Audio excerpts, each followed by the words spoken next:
Hi guys, welcome back on Tech Aid. We are providing you practical solutions to your problems, whether it's a simple hack or a step-by-step guide. We have got you covered. In this video, I will gonna show you that how to enable ghost mode on Snapchat. First of all, you can open the Snapchat application. I can already open the app. After opening the app, you can just simply go to the Snap Map at the bottom left corner of the screen. Tap on it, and here you will find the option settings at the top right corner of the screen. Tap on it. Make sure that you updated the latest version of Snapchat. If you can't update, you can just simply go to the App Store and Play Store and update it the latest version of the Snapchat. Now continue the video. Make sure, and here you will find the option ghost mode. Make sure that you enable this option. You can just simply enable ghost mode for 3 hours, 24 hours, or you can change it until turned off. I can select until turned off, and this is the way you can enable ghost mode on Snapchat. If you want to keep your online activity private and access to restricted contents like I do,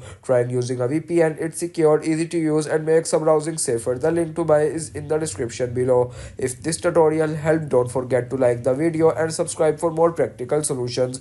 Got questions or need extra help, drop a comment below and we will be happy to assist. See you in the next one. Thanks for watching.